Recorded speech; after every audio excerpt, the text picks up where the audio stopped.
or anything can grow. Is it working? It's another day. Is this seed growing? Okay.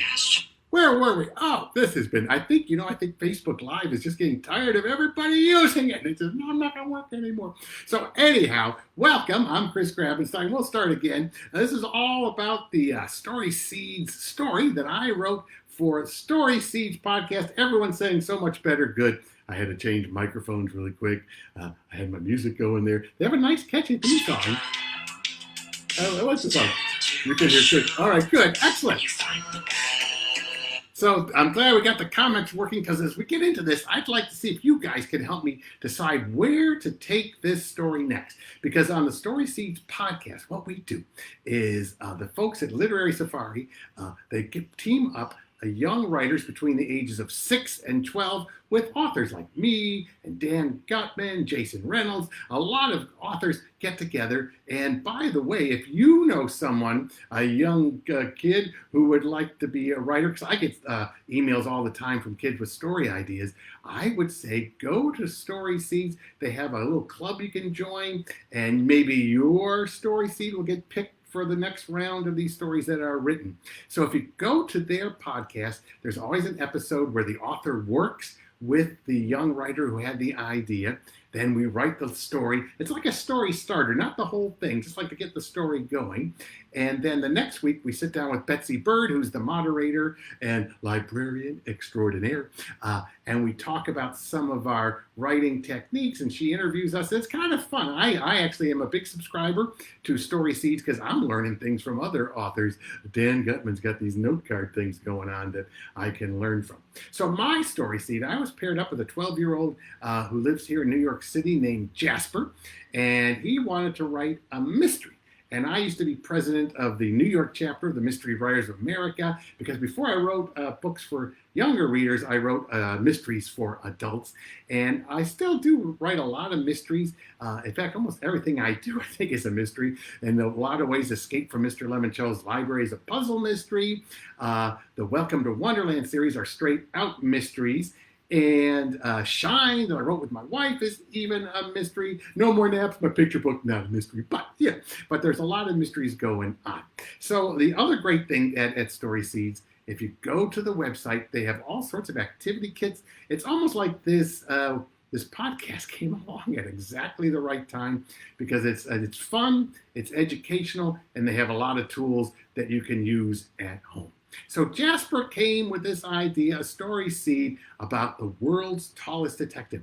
And he said he's 74 feet tall. And he was very specific, and I like that about seeds, because seeds are small, very specific things, as opposed to writing the watermelon, write the seed, the little seed that's inside. And I really like the specific, I can never say the word, the specificness of that.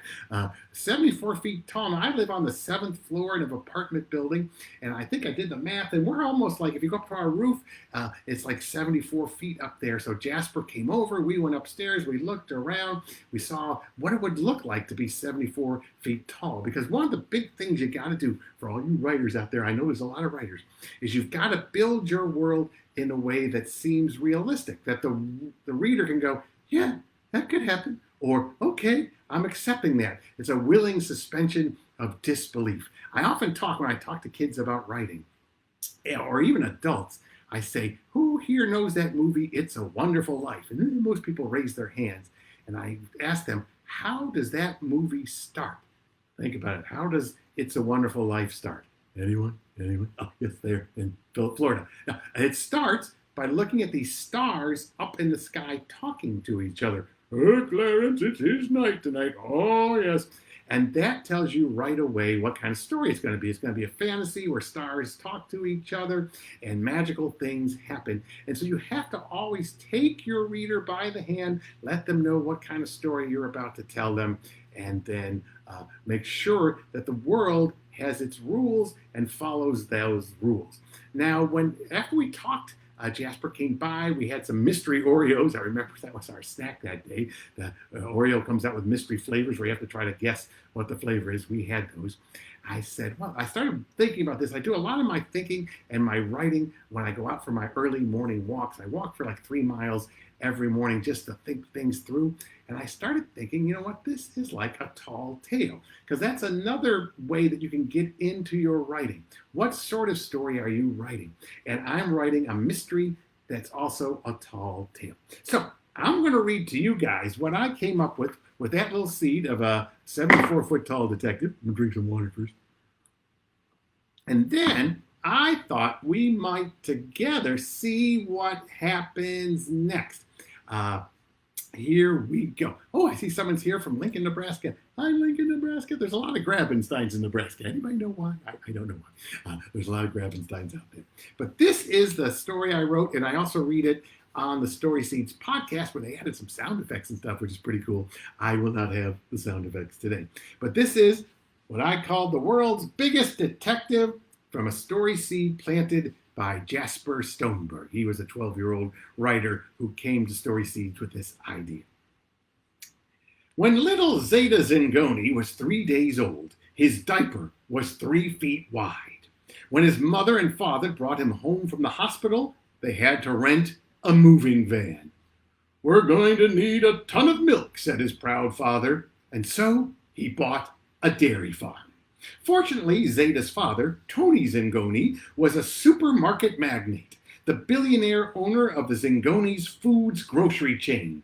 In time, his son became his biggest customer. He could eat the whole produce section for lunch and call it a salad. When Zeta was 12, he was 74 feet tall. He combed his hair with a lawn rake. He brushed his teeth with a floor buffer. His shirts and pants were tailor-made by the same company that stitched together circus tents. In his first dozen years, Zeta's mother spent a lot of time in her bedroom weeping, gnashing her teeth, and muttering, "Tekamaki, tekamaki." She blamed a bad tekamaki sushi roll, raw tuna rolled up in rice and seaweed wrapping paper, for her son's gargantuan size. "There was something in that uncooked fish I ate," she'd shout at her maid and butler and driver and anybody within earshot. "It came from a giant bluefin tuna caught off the coast of Nova Scotia, one that weighed 1,500 pounds. It was the biggest tuna in recorded history. There was giant making juice in that fish. I know there was. And I ate the whole thing. The whole tekamaki thing." Mrs. Zingoni never adjusted to the fact that her son shattered all the Guinness Book records for world's tallest 2-year-old and world's largest kindergartner, and even the world's most gigantic trick-or-treater the year he dressed up as really Big Bird and crushed several of their neighbors' lawn ornaments, toppled picket fences, and squished parked cars when he went strolling through the neighborhood with a sack the size of a deflated hot air balloon, collecting miniature candy bars that were so tiny he needed a magnifying glass as wide as a trampoline to see. One day, right before the holidays, Mrs. Zingoni had had enough. "You sneezed and broke all my best china," she screamed up at her son, who needed to squat to hear what she was screaming. "You also broke the china cabinet, sent it sailing through the dining room wall. We can't have anything nice in this house because of you. We can't even have a roof." It was true. Zeta had burst through the roof of their 3-story mansion when he was 6. Now, when it rained, the mansion's basement flooded. "That's okay, son," said his dad cheerfully. "I always wanted an indoor swimming pool." "But Mother is so mad." It's not your fault, Zeta," said his father. "It was the tekamaki." "Tekamaki," Zeta muttered, sounding a lot like his mother. "Son," said his dad, riding up in a fire truck's bucket crane to look Zeta in the eye, "I'm proud of you, and one day your mother will be too." And then he pat his son lovingly on the shoulder with a 10-foot pole. Because Zeta had completely outgrown their suburban mansion, and because the neighbors kept complaining he was causing earthquakes whenever he bounced his jumbo-sized basketball, Mr. Zingoni decided it was time for his son to move into the city. I've bought you an entire 7-story tall apartment building. We gutted the place, turned it into one big loft. You'll be better off there. In the city? Marveled Zeta. It's even more crowded than the suburbs. True, said his dad, but you'll never have to leave home. Your apartment will have everything. The building is hollow inside and as wide as a city block, so you can lie down without crushing anything or anybody. We installed a crane to hoist your meals up to your mouth, pumps to shoot milkshakes through a tube we repurposed from a water park. Why, there's even a video game console made out of a Jumbotron screen I borrowed from my baseball stadium. It was a good thing Zeta's dad was a billionaire. Zeta had everything he needed, except, of course, a proud mother. I have to stay inside, said Zeta when he and his father drove into the city. Zeta made the trip strapped to the bed of a double-long flatbed truck and had to suck in his stomach whenever they passed under a bridge. Yes, his father told him, you'll need to remain indoors, at least until we figure something out. Some way for you to walk the streets without tearing down all the stoplights and making potholes. But not to worry, we built a 20-foot wide remote-controlled moonroof into the 7-story tall ceiling. You can poke your head out whenever you want to grab a breath of fresh air. Son, I know it's hard being the only 70-foot tall kid in the world, but, well, we just have to learn to live with it. Tekamaki, Zeta muttered. Said his dad. None of that. Keep your chin up, son. Well, not that far up. You'll break the light fixtures. So, on his first night in the city, Zeta slid open his moonroof and popped out his head. It was beautiful. He could see the city's towering skyscrapers twinkling in the distance. The buildings were so tall. It was the first time Zeta didn't feel freakishly out of place. He was just another towering giant in a skyline filled with them. He looked down on the street below. It was mostly deserted. He glanced uptown toward a bank building with a digital clock billboard. It wasn't night. It was 3 o'clock in the morning. Suddenly, Zeta heard glass shatter. Uh-oh, he thought. What'd I break this time? He looked down at the street. 2 men had just smashed out the windows in a pair of parked cars. Now, they moved on to a 3rd car. How are we going to steal 3 cars, Rocco? Zeta heard one of the men shout over the tinkling of glass. There's only 2 of us. We take 'em one at a time, Jimmy. And from his bird's eye view, Zeta watched as the 2 men drove 2 cars up the street. Then one driver stopped, hopped out, and ran back to the 3rd car, while his partner stopped the car he'd stolen, hopped out, and ran back to retrieve the car the first thief had parked in the middle of the road. The frantic shuffling and shuttling went on for 10 blocks. They drive, stop, run back to the car behind them, drive it, stop it, go retrieve another vehicle. Zeta had seen enough, more than anyone in the city, because he was the only one tall enough to see it all. He knew he needed to call the police, but he didn't have a phone. So he called the cops the old-fashioned way. He put 2 of his giant fingers into his gigantic mouth and whistled a gigantic whistle down at the police station 3 blocks south of his apartment building. Police, he shouted, rattling neighboring windows. Police! There's a triple car theft in progress on Abernathy Avenue. And that's all I wrote. And hopefully some of you guys know where the story goes next. Now, what's important, I think, because this is kind of what I do every day. I sit down and every day I try to write 2,000 words, and then I move my story forward another 2,000 words. But you've always got to be aware of where you were. So I go over the 2,000 words I wrote the day before and then move the story forward. So I remember what's going on, what's already been established. So now we've established that Zeta's 74 feet tall. We know that he wants to solve this mystery of who's these people stealing the cars. But most importantly, we also know he has a need. He needs to make his mother proud of him. So he's sent out a call for help for the police to come.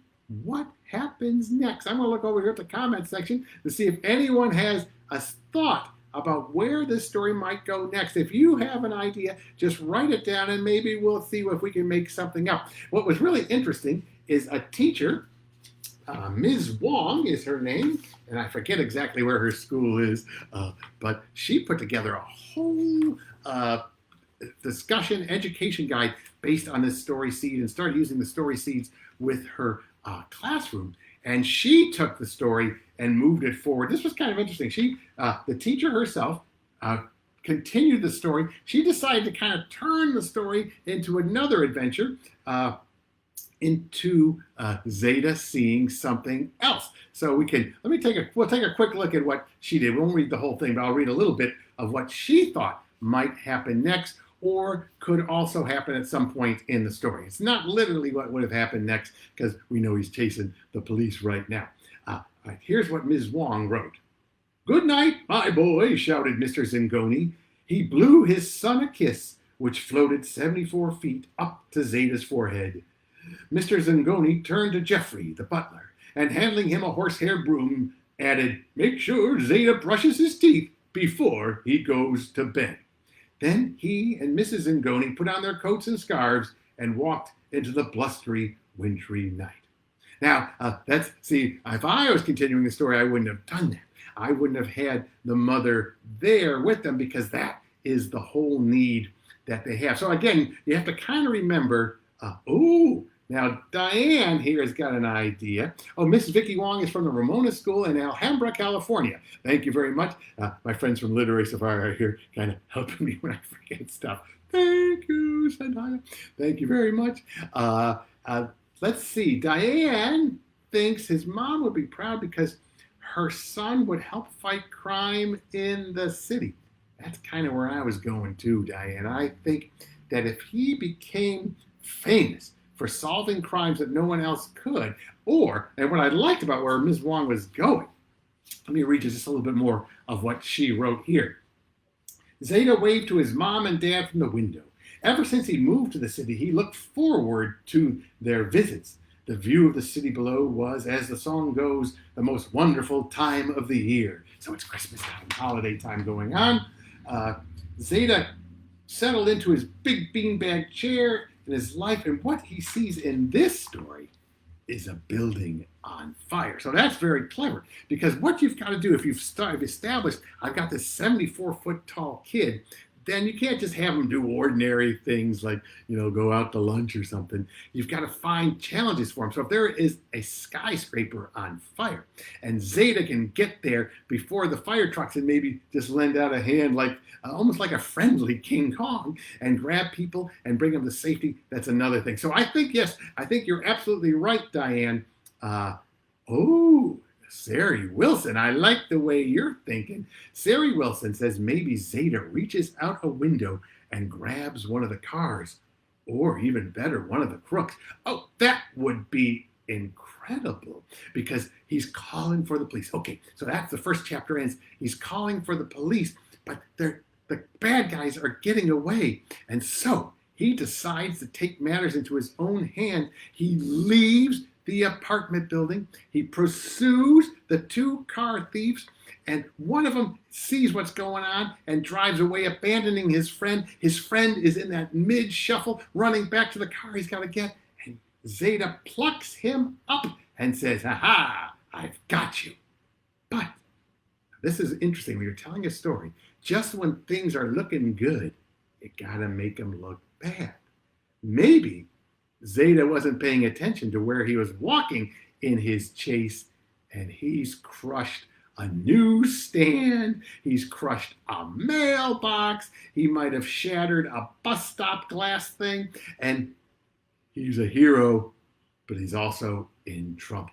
And that's a little trick I'll give you guys. When you're writing stories, when things are looking good, make them end bad. When things are looking bad, have them end good. You never want to take your readers where they want to go right away. You want to keep spinning instead of going, "What? I thought Zeta was going to get the bad guys, but now he got the bad guy, but he's in trouble himself." So that's another little tip. Max says the cops get the crooks, but they escape. Ooh, Max, that's pretty interesting. So maybe they get if Zeta helps them, they get them, the cops say, all right, we're going to lock them up, and then we're sending the city lawyers to sue you tomorrow because you destroyed a lot of property in your pursuit. Vigilante justice is not allowed in this city, young fella. We don't care how tall you are. And they're so busy being angry at Zeta that they don't keep a very careful eye on the one car thief we have, and he escapes. Now, if he escapes and he knows it was that big galoot is the one that caused him trouble, maybe he'll swear revenge on Zeta and get his friends together and come up with some diabolical way to bring Zeta down. Oh, like, I don't know, maybe like slingshot. It's like Jack and the Giant here. That's good. Oh, good. That is excellent. Wendy said that. Oh, Max, 10-year-old. That's right, from Wendy saying it. That's good. All right. Oh, here. This is good. Now, Claudette's thinking.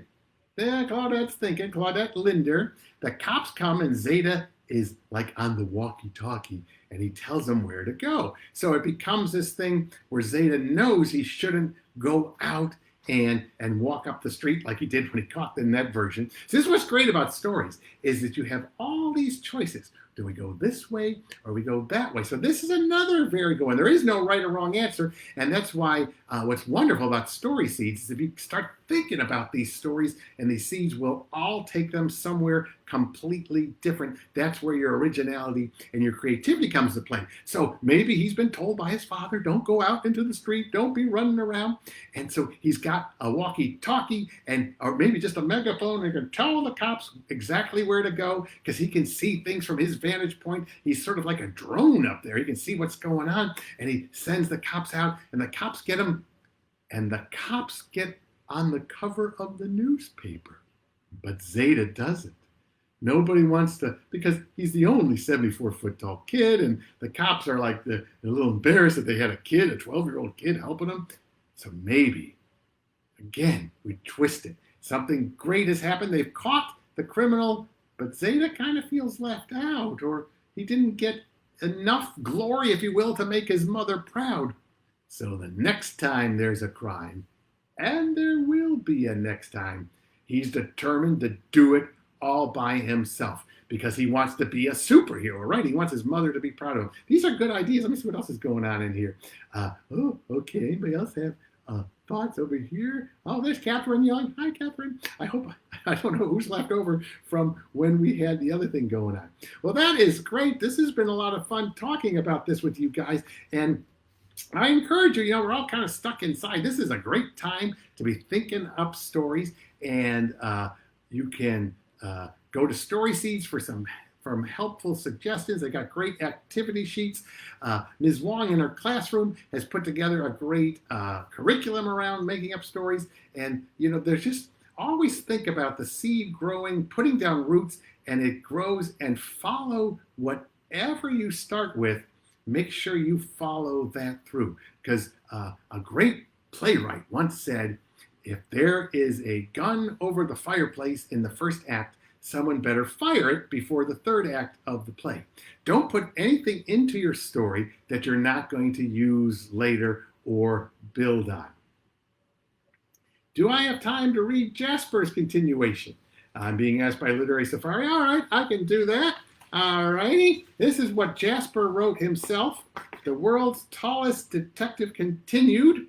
And so remember where we were. He's calling, police, police. Myrtle, who worked the phones overnight at the precinct, had fallen asleep at her desk. When she heard a booming voice scream, police, she woke up and spilled her cold coffee all over the floor. Oh dear, what a mess. Now who on earth is screaming so loud? Myrtle couldn't find any cops nearby, so she went outside to find the source of the noise. She looked north a few blocks and saw a giant head popping out of the glass roof of the fancy building that had just been renovated 3 blocks away. Even though she knew she was never supposed to leave her post, she couldn't help herself. She ran toward the head in the moonlit sky. Myrtle remembered she had a flashlight on her belt, so she turned it on and waved it at the big head. Zeta noticed a flailing flashlight and looked down. Are you the police? There are 2 guys stealing 3 cars. They're probably about 20 blocks north now. You should send someone. Myrtle got out her radio and requested backup. She heard the sirens take off out of the police station a few seconds later. Even though she knew she should get back, she couldn't move. She was staring at the kind face of a 74-foot-tall man. Kid, who are you? Why, I'm the only 74-foot-tall kid in the world. My name is Zeta Zingoni. I just moved in. Who are you? I'm Myrtle. I work at the precinct, and I also live on the other side of Abernathy Avenue. We are neighbors. Hi, you're the first person I've met in the city. I'm honored. I get off work at 5:30 a.m. Would you like to have an early breakfast together? Sure, that sounds nice. I'll be there. Zeta realized it would be easier to make friends in the city than he thought. So that's what Jasper, where he took the story. It's interesting. I'm going to make one technical suggestion. When this is another, because I'm kind of thinking about this as like a writing lesson. When we write stories, we have to pick our point of view. Now, Zeta, the thing I wrote, is written in what we call third person close. So you're kind of close to Zeta the whole time. Here, when the continuation, we're close to this character named Myrtle. So when Zeta noticed a flailing flashlight and looked down, that takes you out of that point of view. And anything that takes a writer out of a story, you should always go back and look at that and say, no, you know what, I could do that differently. You could have Myrtle see the boy had the light hit the boy's eyes and he looked down, and you could accomplish the same thing, but you don't shift your point of view that much.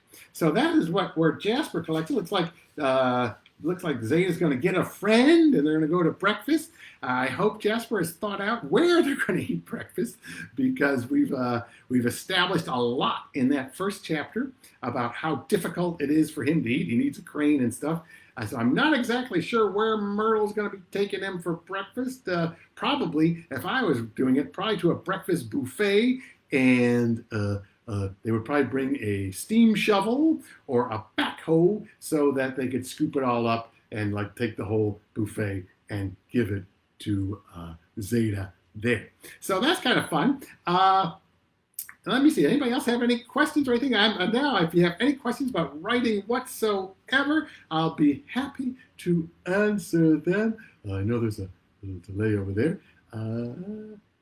Okay, well, this has been a lot of fun for me, and if you are not subscribing yet to Story Seeds, I recommend you do that. It's a great, fun way to listen to some really good stories. I've gotten to hear some other ones that some of the other authors done, and it's great. Oh, see, now Wendy's thinking they're going to go, Wendy says that they're going to go for breakfast to a donut factory.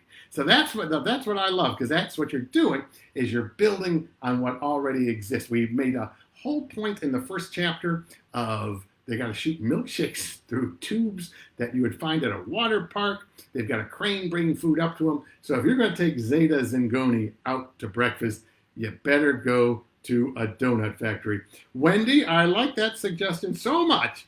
I want you to send me an email at author@chrisgrabenstein.com, and I will send you this book. This is a book that I edited and contributed to for the Mystery Writers of America called Super Puzzle-tastic Mysteries. There are 20 short stories in here. I wrote one. Stuart Gibbs wrote one.